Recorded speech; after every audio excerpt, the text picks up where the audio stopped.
ما تقومي يا ولية اعملي لي اكل، انا جعان. وسيبك من المسلسل ده وقومي، المسلسل مش هيكون اهم من جوزك، المسلسل مش هيدفعك في حاجة. يلا قومي. اخ يا كرش. يو، شوف الراجل جاتك نيلة عليك وعلى كرشك. هو انت همك على بطنك على كده كتير؟ الناس بتقول يا صبح وانت بتقول يا فطار. طيب لما نشوف اخرتها. الراجل بتاع كرشه كل حاجة فطار، ما يقعدش له يعمل لنفسه هو كل حاجة عليا. نفتح بقى الزيت الجديدة. استني يا ولية، الناس مش لاقية نقطة زيت في ذاتها، وانت تدلقيني بالإزازة. بس دول هم كده حلوين قوي. هو صمت واحد بس كل يوم. يلا يا اختي كملي.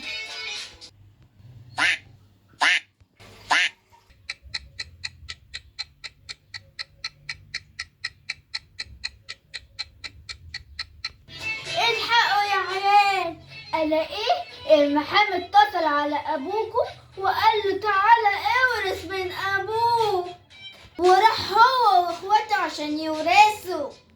بس انتوا عارفين ابوكم اللي هو جدكم يعني كان بيحب ابوكم قوي قوي قوي قوي، مع اني يعني الكبير يعني، بس كان عنده غالي قوي.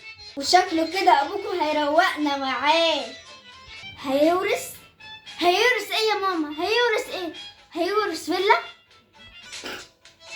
فيلة ايه؟ اكتر. بقولك ابوكي كان عنده غالي، بتقولي لي فيلا؟ هي قيمة ابوكوا برضو فيلا عنده؟ يا بنت ده كان عنده غالي ورث اكتر. التقيل يا بنت، وبتقيل قوي كمان. امال ده ابوكي برضو فيلا؟ لا، امال هيكون ايه يا ماما؟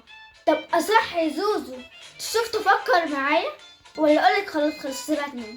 طب قوليلي انت يا امي، ورث ايه يا بنتي يا زينب؟ ورث ايه؟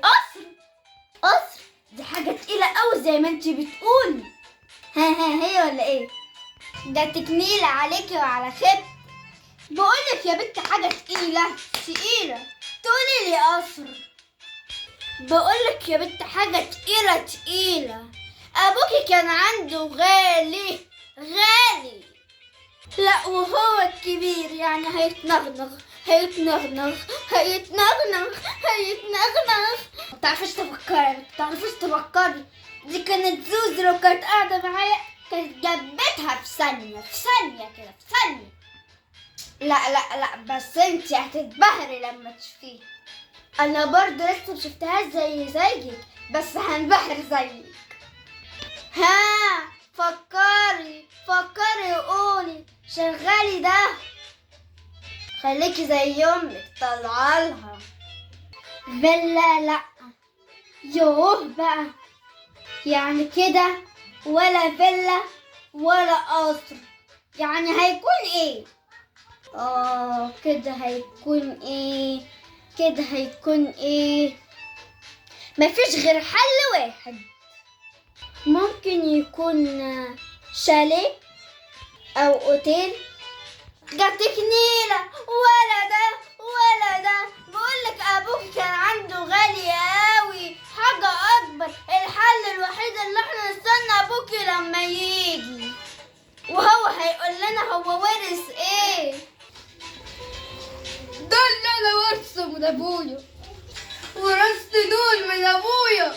اخويا الوسطاني كيس رز والاصغر باكو شاي، وانا عشان الكبير ازازتين زيت. جاتك واكسة عليك وعلى سنينك، دول اللي طلعت بيهم بلا واكسة. حبايبي ادخلي